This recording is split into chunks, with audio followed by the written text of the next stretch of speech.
चलिए दोस्तों, आज हम करेंगे एडिक्विटी वेस्ट मॉक नंबर 4 करने वाले हैं। ठीक है, तो पहला सवाल है, इंग्लिश में तो आप लोग पढ़ ही लेंगे, हिंदी में देखते हैं कि 7 पुरुष और 6 महिलाओं के समूह से 5 व्यक्तियों को एक समिति बनाने के लिए चुना जाता है। समिति में कम से कम 3 पुरुष हो, इसे कितने तरीकों से किया जा सकता है? तो देखो, कम से कम 3 हो, ठीक है, और 5 लोगों में है तो 3 भी हो सकते हैं पुरुष, 4 भी हो सकते हैं, 5 भी हो सकते हैं, लेकिन इससे कम नहीं हो सकते। अब 5 ही मैक्सिमम क्यों? क्योंकि 5 ही लोगों की तो समिति है, महिलाओं से रिलेटेड कुछ नहीं बोला। तो अगर 7 पुरुष में से पहली कंडीशन में हम 3 लेते पुरुष, तो अभी ग्रुप बनाने के लिए 5 लोग, यानी कि 2 बाकी हैं, वो कहां से आते? इन महिलाओं से आ जाते। ठीक है, फिर दूसरी कंडीशन में 7 में से हमने 4 लोग, पुरुष 1 बढ़ा दिया, तो बाकी महिला में से कितने लोग आ जाते? 1 लोग आ जाता। फिर अगर देखते तो पूरे के पूरे हम ले लेते किसको? पुरुष को ही ले लेते, क्योंकि ऐसा तो कुछ बोला नहीं है कि मिनिमम महिलाएं इतनी होनी चाहिए। अब इसी को सॉल्व करना है, आपका आंसर आ जाना है। तो देखो यहाँ पर ये 3 लिखा है, तो 3 बार ओपन कर दो, 7 6 5 3 2। इधर 6 लिखा है, इधर 2 लिखा है, 2 बार 6 को ओपन कर दो, 2 और 1।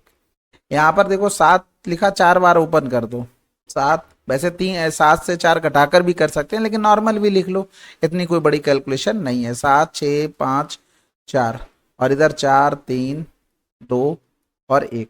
6 को एक ही बार ओपन करना कोई मतलब ही नहीं है। 7 को 5 बार, 7 6 5 4 3, और बटे में हो गया 5 4 3 2 1 हो गया, इनटू में 1 हो गया। ये तो नॉर्मल तरीके से ओपन हो गया। अब अगर हमें इसकी कैलकुलेशन नहीं करनी तो थोड़ा सा हम टाइम बचा सकते हैं। जैसे हमने यहाँ पर देखा 7C4 है, इसको अगर ओपन करना तो 7 से 4 घटाओ 3, 3 आया। अब 7 को 3 बार ओपन कर दो, 7 और गुणे में कितना आ जाएगा? 7 6 5, और बटे में कितना आ जाएगा? 3 आया, तो 3 2 1। 7C5 लिखा है, 7 को 5 से घटाओ 2, 2 बार हमने 7 को ओपन कर दिया, बटे में 2 को ओपन कर दिया। अब देखो 2 3 6, 7 21 आया। इसको भी सॉल्व कर लो, तो 6 से 6 5 को 20, 7 21 इधर भी आ गया। समझ गए ना? अगर हम इसको सॉल्व करते हैं, 6 से 6 कैंसिल, यानी कि 35 आ रहा है। 7C4 का मान, 7C4 यानी कि इधर सॉल्व करेंगे 6 से 6, 4 से 4 हो गया, 7 पंजे 35, यहाँ पर भी आ गया। तो आप जैसे ही बड़ा बन जाए तो आप थोड़ा माइनस करके इस तरीके से कर सकते हैं। इधर करेंगे तो ये 2 3 6 हो गया, 3 दूनी 6 कैंसिल आउट हो गया, 5 15, यानी कि 7 पंजे 35, गुणे में 5 15 हो गया। तो 15 पना 75, 15 45 और 7 52 हो गया। प्लस का हमारे पास 6 पंजे 30, 6 18, 3 21, प्लस का 21 हो गया। तो 5 1 6 यूनिट डिजिट मिल गया, आंसर लगा दो। 2 1 3 2 5 हो गया, और 5 2 7 हो गया, 756। अगला सवाल, ये था प्रिज्म से रिलेटेड भाई। ऊंचाई दी गई थी और बेस हमको दिया राइट एंगल ट्रायंगल, और कुल क्षेत्रफल दे दिया, आयतन हमें बताना। तो देखो, जैसे ही प्रिज्म मिले सिलेंडर पे पहुंच जाओ। अगर हम 5 पृष्ठीय क्षेत्रफल देखें, सिलेंडर में क्या होता है? लेटरल सरफेस एरिया, यही तो आ जाएगा, यानी कि 2πRH। और इसको अगर देखें तो ये सर्किल में, सॉरी, सिलेंडर में नीचे क्या होता है? सर्किल का परिमाप, यानी कि आधार का परिमाप, या पेरीमीटर बोल देंगे, इनटू में हाइट, यही हमारे पास 840। और अगर वॉल्यूम देखेंगे तो अगर सिलेंडर का लिखेंगे πr² h होता है, तो ये क्या हो गया? ये एरिया ऑफ बेस हो गया, और इनटू में हाइट हो गया। यही तो हमें निकालना है। हाइट हमें 21 दी गई थी, 7 का मल्टीपल हम वगैरह देख सकते थे, बाकी कैलकुलेशन भी आसानी है। आधार का परिमाप, इनको जोड़ेंगे तो 15 8 23 और 17 40 हो जाएगा, एक्स लिख लो। तो 40x इंटू में 21, 840, 21 चौक 84, एक्स बराबर 1 आ गया। बस आधार का क्षेत्रफल क्या हो गया? 1/2, 8 कोड़े में 15। हाइट हमारे पास 21 थी, तो 2 चौकू 8, 15 चौकू 60, 21 छक्का 126, आंसर। अगला सवाल, इंग्लिश में आप लोग पढ़ते रहेंगे अच्छे से, ठीक है। कह रहा था श्रमिक ने साधारण ब्याज पर 3 वर्ष के लिए इतना, 3 के लिए इतना, और उसके बाद 14% की दर से 7 वर्ष का। देखो 3 3 6 7, ब्याज इतना। आसान है, देखो यहाँ पर कितना ब्याज मिलेगा? 18। यहाँ पर कितना ब्याज मिलेगा? 9 3 27। अब 1 साल और बचा, टोटल 7 ही तो जाना है, 6 इधर कवर हो गए थे, तो 1 साल के लिए 14% से 14 हो गया। तो 8 7 15 और 4 19 हो गया। 2 1 3 1 4 1 5 59 हो गया, बराबर में 6490। हमसे पूछा गया पैसे उधार लिए, 100 पर हम पूरा काम कर रहे थे, 6490 अपॉन में 59 इंटू में 100। अब देखो सवाल कितना आसान है, कैलकुलेशन बिल्कुल नहीं करनी है, क्योंकि यहाँ पर 59 लिखा, ऊपर देखो 9 6 15 11 का मल्टीपल आ रहा है ऊपर, और नीचे कुछ ऐसा है नहीं कि वो मल्टीपल काट दे। समझ गए? अगला सवाल करते हैं भाई। इसको देखो भाई, पाइप थे, पाइप तो पढ़ोगे ना इंग्लिश वाले, ठीक है। कह रहा था पाइप ए और बी एक खाली टंकी को क्रमशः 72 मिनट और 76 मिनट में भर सकते हैं। पाइप ए और बी दोनों एक साथ खोला जाता है, बी को कितने समय बाद बंद कर देना चाहिए ताकि खाली टंकी 54 मिनट में भर जाए? भाई देखो इस तरीके से चल रहा, ए प्लस बी ने पूरा काम किया, फिर यहाँ पर ए अकेले कर रहा, यानी कि पूरे 54 मिनट ए ने वर्क किया है ना, बस खत्म हो गया सवाल। भाई 72 मिनट में ए 100% काम कर रहा था, 72 मिनट में कर रहा था, 54 में कितना करेगा, 18 चौक 72, 18 तिया 54, यानी कि 75% काम किसने किया है, ए ने। तो भाई 100% माइनस का 75 अगर कर देंगे तो 25% काम ये किसने किया होगा, ये बी ने किया होगा। तो 100% काम बी कर रहा था 76 में, तो 25% काम कितने में करेगा, 19 दिन में करेगा। इतना लिख के दिखाया, इतना लिखना नहीं था, बाकी तो आप लोग समझदार हैं। अगला सवाल करते हैं भाई। इंग्लिश वाले तो पढ़ते चलना, पॉज करके रोक रोक के, ठीक है। ओके, कह रहा था 8 पुरुष 3 महिलाएं किसी कार्य को 7 दिनों में कर सकते हैं, 5 पुरुष 1 महिला 12 दिनों में कर सकते हैं। 8 महिलाओं की सहायता के लिए कितने पुरुषों की आवश्यकता होनी चाहिए ताकि कार्य इतने में पूरा हो सके? भाई देखो डायरेक्ट करो, 7 का 8 में गुणा किया, 7 अट्ठे 56 पुरुष हो गए, ठीक है। इधर अगर हमने देखा तो 12 में था, 12 पंजे 60, यानी कि इस साइड लाएंगे तो 4 पुरुष आ जाएंगे, 7 तियां 21 महिलाएं होंगी, और 12 कम 12, 12 और 21 का डिफरेंस कितना आ गया, 9 महिला, यानी कि हमारे पास एफिशिएंसी निकल कर आ गई डायरेक्ट। बस टोटल अगर वर्क देखें तो 8 पुरुष, एफिशिएंसी 9, 3 महिलाएं पहली लाइन से कर रहे हैं, और कितने दिन में कर रहे थे, 7 दिनों में। अब वो ये कह रहा था 8 महिलाओं को, 8 महिलाओं की एफिशिएंसी, 8 महिलाओं की एफिशिएंसी कितनी थी, 4 थी। अब उन्हें पुरुष की जरूरत है, 9 एफिशिएंसी है, और ये कितने दिन में, 5 चौको 20, 21/5 दिन में। बस इसी को सॉल्व करना है। तो इधर हो जाएगा 7 या 21, 5 का गुणा कर लेंगे, या 3 से काट लो पहले, 3 का 9 हो गया, कैलकुलेशन है बाकी तो। 8 तियां 24 और 4 कितना हो गया, 24 और 4 28, गोड़े में 5, 8 चौक 32 प्लस का 9 पी हो गया। तो 5 अट्ठे 40 हो गया, 5 दूनी 10 और 4 14, माइनस का 32 हो गया, ये 9p हो गया, यानी कि 1089p, p इक्वल टू कितना आ गया, 12 आ गया। अगला सवाल, इसमें देखो भाई ये तो आसान है, वैल्यू पुटिंग कर सकते हैं, बस ये है कि हम इक्वल नहीं रख सकते। इसको देखो भाई, ये तो आसान है, इसमें हम वैल्यू पुटिंग करेंगे लेकिन इक्वल नहीं रख सकते। हम क्या करेंगे, a बराबर 0 कर दिया, b बराबर 1 कर दिया, c बराबर में 2 रख लिया, ये तो रख सकते हैं ना, इसमें कोई समस्या नहीं। तो a बराबर 0 किया, b बराबर 1 किया, पावर में 2 है हमारे पास, b बराबर में 1 किया, c बराबर में 2 किया, और c बराबर में 2 किया, a बराबर में 0 किया, प्लस में b माइनस सी, यानी कि 1 माइनस का 2 का होल स्क्वायर कर दिया, अपॉन में c माइनस का a कर दिया, यानी कि यहाँ पर 0 हो गया। a माइनस का b करेंगे तो हमारे पास 0 माइनस का 1 हो गया, प्लस में c का मतलब हमारे पास क्या हो गया, c कहाँ है 2, माइनस का a यानी कि 0 होल स्क्वायर, a माइनस का b यानी कि 0 माइनस 1, और b माइनस का c यानी कि 1 और माइनस का 2 हो गया। इसे सॉल्व करना है, तो ऊपर तो 1 बन जाएगा, यहाँ पर इसको करेंगे तो ये 2 बचा, और ये माइनस का हो जाएगा, यानी कि माइनस का 2 हो गया, प्लस में यहाँ पर -1 का स्क्वायर 1, 2 से 0 जाएगा 0, ये माइनस का, यानी कि ये भी माइनस का 2 हो गया। इधर करेंगे तो 4 हो गया, यहाँ पर -1, और ये घटाएंगे तो ये -1, यानी कि प्लस का 1 बना देगा। इधर देखेंगे तो ये माइनस का 1 बन जाएगा। भाई इन दोनों को अगर जोड़ोगे तो माइनस कॉमन ले लोगे, दोनों एक बनता, माइनस का 1 प्लस का 4, यानी कि कुल मिलाकर हमारे पास प्लस का 3 आ जाएगा। अब वैल्यू के अलावा हमारे साथ था माइनस का 3, तो माइनस का 3 करेंगे तो क्या मिलेगा, 0 मिलेगा, आंसर लगा दो। अब अगर आप किसी में भी रखोगे, जैसे हमने इसमें रखा तो ये 2 1 3 बना देगा, यहाँ पर अगर रखोगे तो मल्टीपल में कुछ तो आ ही जाएगा, 0 तो बनना नहीं है क्योंकि हमने नंबर ही इसी तरीके से माने थे, ठीक है, तो आप लगा सकते थे। अगला सवाल, एक ग्रुप दिया गया था, इंग्लिश में पॉज करके पढ़ते रहना आराम से।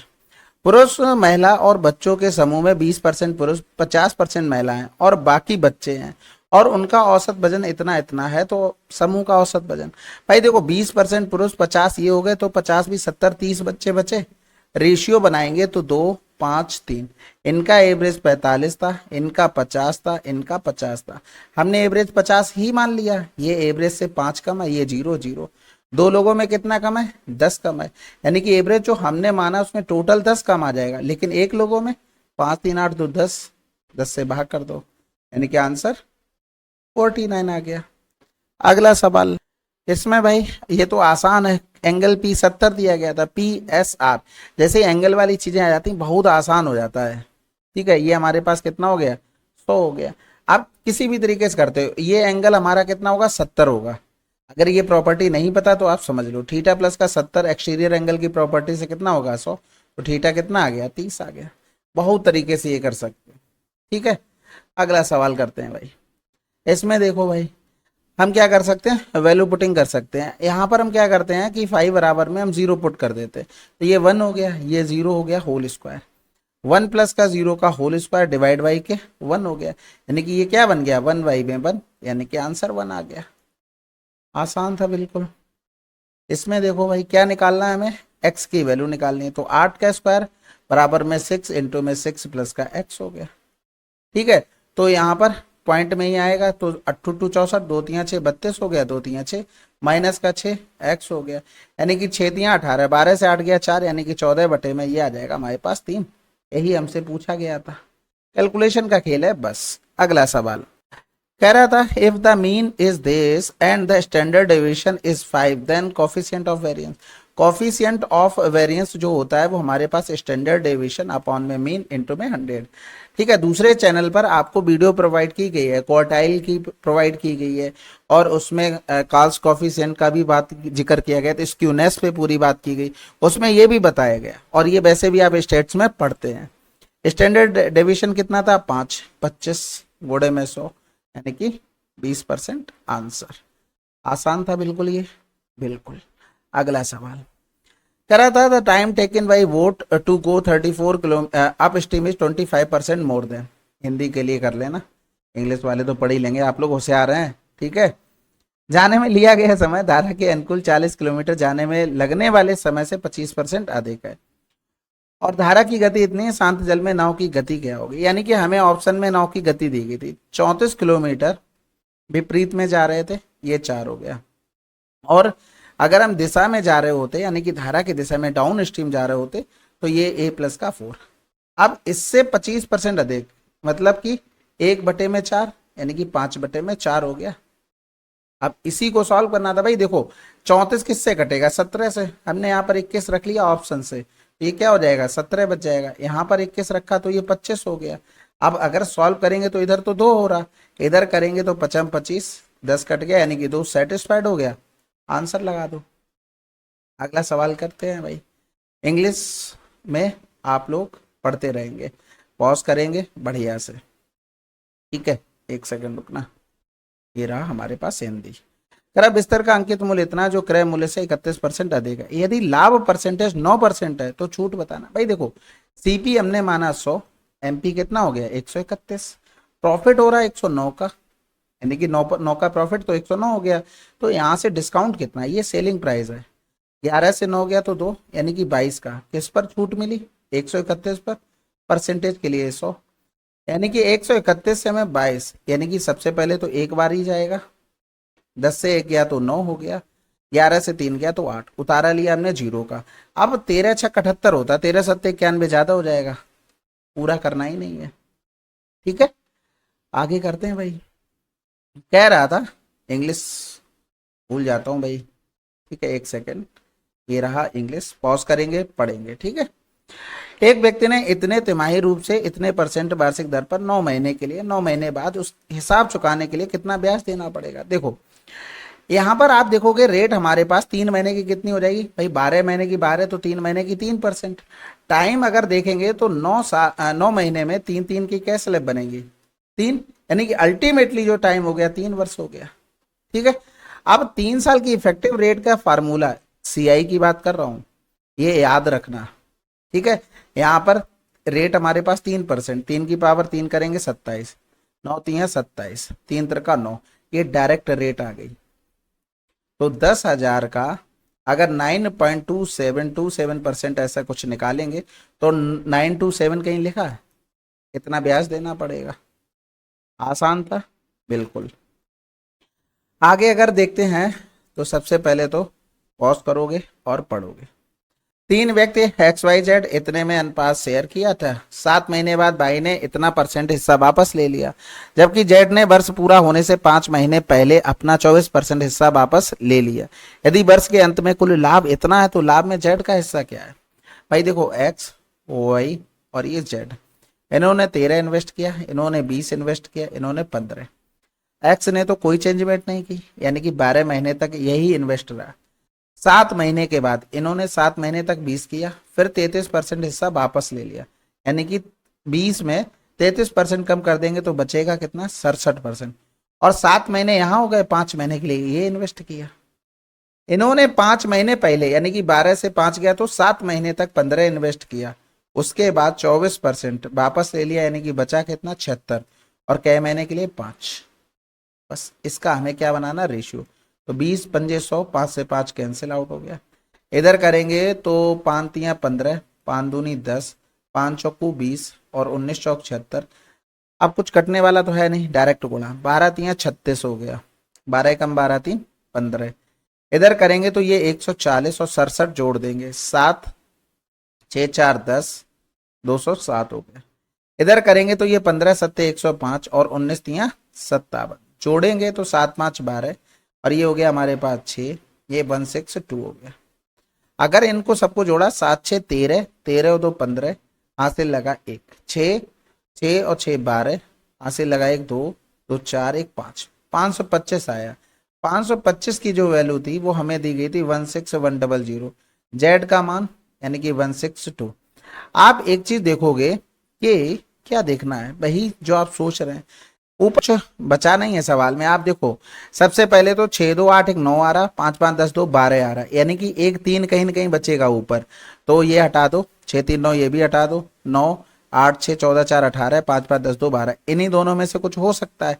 अब आप एक चीज देखना, 25 दूनी 50 हो गया, 25 से कम 25, 25 चौकू 100, जीरो आने की कहीं संभावना है, खत्म।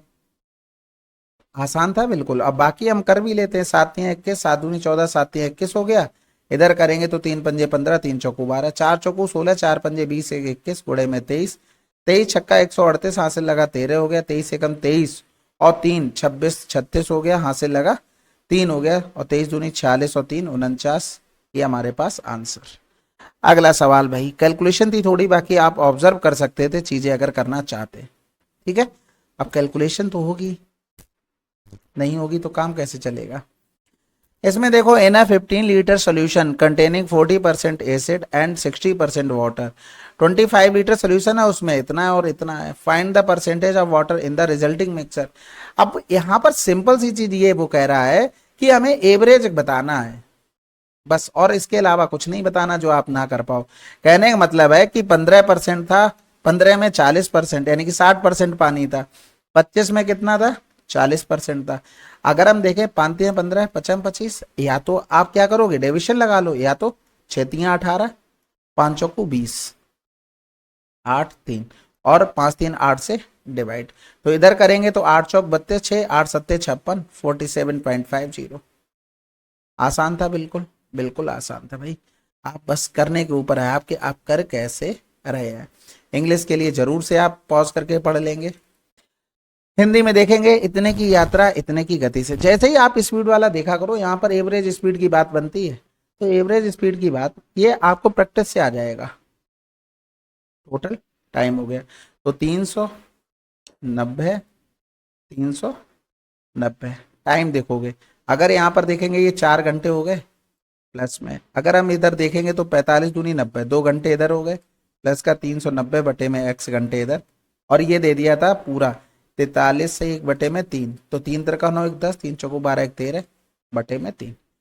तो ऊपर जोड़ेंगे 0 9 9 18, यहाँ से लगा 1 4 3 7 बटे में 6 प्लस का 390 बटे में x बराबर में 130, 13 6 78, 6 3 18, 18 से 6 गया तो 12 और 390 बटे में एक्स था तो एक्स यहाँ लगा लो, एक्स बराबर में 12 तियाँ 36, 3 बच गया, 12 दूनी 24, 12 पंजे 60। इसको देखो भाई, ये तो आपको बेसिक से ही करना पड़ेगा। यानी कि अगर यहाँ पर देखोगे तो ये लिखा है 5x, अगर हम इसको मतलब वापस में जा रहे हैं, ए स्क्वायर माइनस बी स्क्वायर का फार्मूला लगा रहे हैं, तो हम यहाँ पर 5 से जा सकते हैं पीछे साइड पे, यानी कि 5x स्क्वायर, और माइनस में यहाँ पर आ जाएगा 2y स्क्वायर। ये हो गया, प्लस में लिखेंगे 5x स्क्वायर प्लस का 2y स्क्वायर हो गया। इसको अगर हम और ओपन करना चाहेंगे तो हम इस वाले टर्म को और लिख सकते हैं, √5x माइनस का 2y और ब्रैकेट क्लोज, √5x प्लस में √2y हम लिख सकते हैं। अब जब हम इसको ओपन करते हैं 5x स्क्वायर प्लस में 2y स्क्वायर, और इसको लिखा √5x माइनस का √2y, ये इससे कैंसिल आउट हो गया। अंदर अगर हम मल्टीप्लाई कर दें तो इसका हमने मल्टीप्लाई किया तो ये बन गया हमारे पास 5√5x⁻3। हमने इसका यहाँ पर मल्टीप्लाई कर दिया तो ये 2√2y⁻3। फिर इसका इसके साथ अगर हम गुणा करेंगे तो ये हो जाएगा हमारे पास, पूरे में गुणा करना है, ठीक है, और कुछ नहीं, √5 और y(x) हो गया, ठीक है, y² प्लस में ये 5x के साथ करेंगे तो √2 इंटू में 5y(x²) हो गया। समझ गए बात को।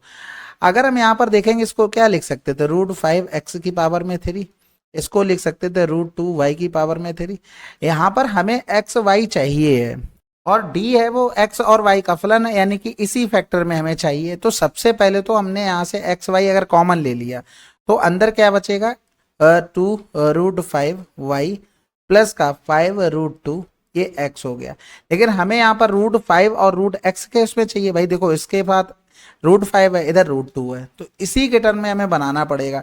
तो यहाँ पर अगर हम x के साथ √5 रखेंगे तो √5 निकालेंगे इसका यहाँ से, इसमें हमने क्या किया, x बाई √5 कॉमन ले लिया। तो इधर से देखो यहाँ पर हमें √5 छोड़ना पड़ेगा, और अगर √2 भी कॉमन ले लें तो √2 भी बाहर निकल गया, x छोड़ दो भाई, इसका इसमें गुणा करोगे तो देखो जो ऊपर टर्म लिखा वही बनेगा। यहाँ से √2 चला गया इसमें से तो √2 बचा, √5 तो हमने कॉमन ही ले लिया, ये चीज हमें बनानी थी। अब यहाँ पर डायरेक्ट देखो ये पावर में 3 है तो a बराबर में क्या हो जाएगा, √5 हो जाएगा, x से x कट गया, b बराबर क्या हो गया, √2 हो गया, कंपेयर कर रहे डायरेक्ट, ठीक है, c बराबर में √10 हो गया। अब हमें पहला ऑप्शन जो दिया था वो ए बी बराबर में सी, यानी कि बिल्कुल सही बात है, खत्म, ठीक है। थोड़ा सा कैलकुलेट का इतना आसान नहीं है, क्योंकि पेपर जब अच्छे लेवल का होता है तो चीजें थोड़ी सी कैलकुलेटिव होती, वो ऑटोमेटिक अच्छी हो जाती है। एंगल एलिवेशन की बात हो रही है, आसानी होगा। टावर पाद बिंदु से पहाड़ी के शीर्ष का उन्नयन कोण 60 डिग्री, और पहाड़ी के पाद बिंदु से टावर के शीर्ष का उन्नयन कोण इतना है, टावर की ऊंचाई इतनी। अच्छा ये कह रहा है, देखो ये टावर हो गया, ये पहाड़ी हो गया, पहले इसकी कंडीशन दी गई थी इस तरीके से, ये एंगल बता रहा था 60, फिर कह रहा था पहाड़ी के पाद बिंदु से, तो ये रहा, इससे इसके साथ ये 30 डिग्री हो गया, टावर की ऊंचाई 50 है, बस खत्म हो गया। भाई देखो ये 60 डिग्री था, 60 से हम 30 वाले पे जाएंगे तो √3 का गुणा हो जाएगा, और इधर भी अगर हम 30 वाले पे जाएंगे यहाँ से फिर से √3 का गुणा हो जाएगा।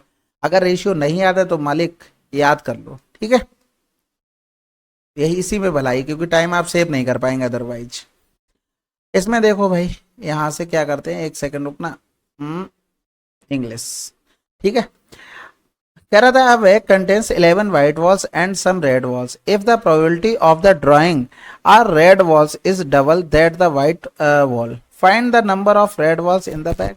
भाई देखो यहाँ पर वो कह रहा था व्हाइट वॉल का क्या है, डबल है, यानी कि व्हाइट वॉल अगर 1 है तो यहाँ पर रेड वॉल कितनी है, 2 है, बस सिंपल सा ये था। यानी कि 1 बराबर 11 है तो 2 बराबर में 22 रेड वॉल हमसे पूछा गया। प्रोबेबिलिटी क्या होती है भाई, दो जितनी वॉलें हैं उसी में तो चीजें चल रही हैं, उसके अलग तो जा नहीं सकते, तो भाई ये चीज हमने ले ली, सिंपल सा था बिल्कुल। रेशियो बनाओ, क्या करते हैं भाई, ये आ गया हमारे पास।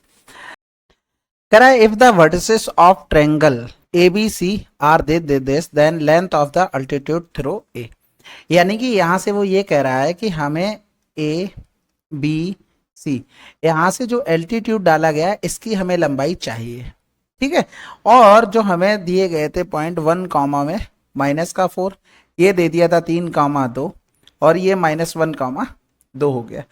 अब इसमें हम क्या करते हैं, सबसे पहले तो इस लाइन की डिस्टेंस निकाल लेते हैं। आपको पता है कि दो पॉइंटों के बीच की दूरी जब हम निकालते हैं तो ये हमारे पास फार्मूला होता है क्या, x1 माइनस का x2 का होल स्क्वायर प्लस में y1 माइनस y2 का होल स्क्वायर। तो यहाँ पर देखो 3 लिख ही देते हैं पूरा, 3 प्लस का 1 का होल स्क्वायर प्लस में 2 माइनस 2 का होल स्क्वायर, यानी कि ये क्या आ जाएगा, 4 आ जाएगा निकल कर। तो यहाँ से 4 हो गया। अब आपको एरिया पता लग जाए तो आसान हो जाएगा, क्या करेंगे, हाइट इंटू बेस करके अपॉन में 2 कर देंगे, हमें पता लग जाएगा। तो इसका एरिया निकालने के लिए हम क्या करते हैं, किसी एक पॉइंट को जीरो कर लो। जैसे हमने -3 -2 किया, इन दोनों को जोड़ोगे तो 0 0। सेम चीज सब में करना पड़ेगा, इधर जोड़ा तो 0, ये हो गया माइनस का 4। इधर हमने -3 और माइनस का 2 किया तो 4 और 2 6 हो गया, और वो भी माइनस का, इधर हो गया माइनस का 2। तो हमारे पास जो पॉइंट बचे हैं वो पता कौन से बचे हैं, -2 कामा -6 और -4 कामा में 0। अब इनका क्या होता है, इनके दूर दूर वाले से गुणा करते हैं यानी कि 0, और डिफरेंस पास पास वाले का 6 चौक 24 हो गया, लेकिन माइनस माइनस प्लस हो रहा है। तब आप क्या करेंगे, इस तरीके से मॉड लगा देते हैं, क्योंकि हमेशा इसमें प्लस लेंगे, बटे में 2 करेंगे तो ये 12, ये डायरेक्ट एरिया हमारे पास निकल कर आ जाएगा। ये आप याद रखेंगे, डायरेक्ट निकालने की अप्रोच है, ठीक है। अब आपको पता लग गया 1/2, बेस कितना हमारे पास 4 था, एरिया हमें पता लग गया, हाइट हमें निकालनी थी, ये हमारे पास हाइट हो गई।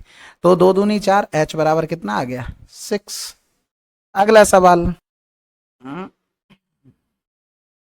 ठोस धात्विक लंबवृत्तीय बेलन का वक्र पृष्ठीय क्षेत्रफल इतना है और इसके आधार की त्रिज्या इतनी है। पिघलाकर इतनी समान त्रिज्या वाले ठोस गोलाकार गेंदों में डाला जाता है।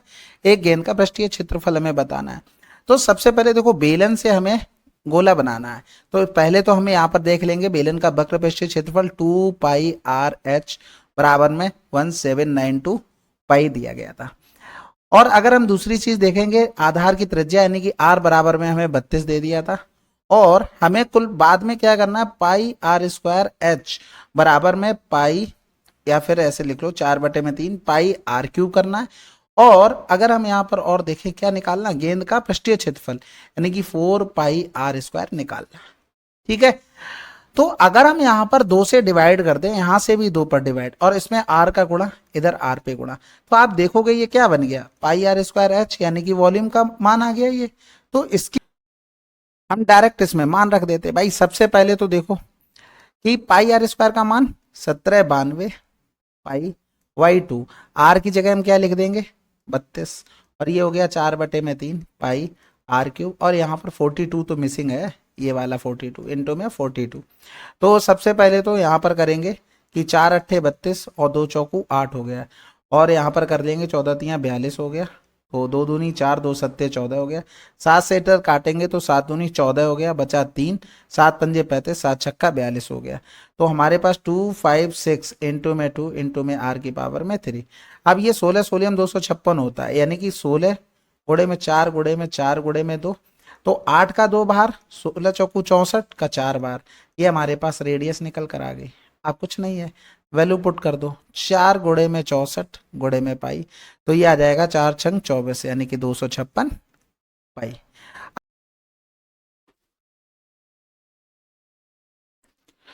इसमें देखो भाई 25% कम मेजरमेंट कर रहा है, और कह रहा था क्रैमूल में यानी कि सीपी पर 15% अधिक अंकित करता है, यानी कि जो उसने प्राइस डिनोट किए हैं वो 15% अधिक है। 10% का डिस्काउंट देता है, तो 1 kg पर उसने कितना लाभ लिया। तो सबसे पहले तो क्या किया कि उसने क्रय मूल्य 15% अधिक किया, यानी कि 100 की चीज ग्राहक से 115 में बेच रहा है। इसके बाद उसने डिस्काउंट दिया 10%, यानी कि 100 रुपए की चीज थी, 90 की वो ग्राहक को दे रहा है। ऊपर ग्राहक का पैसा है, नीचे सब अपने पास से इन्वेस्ट किया वो है।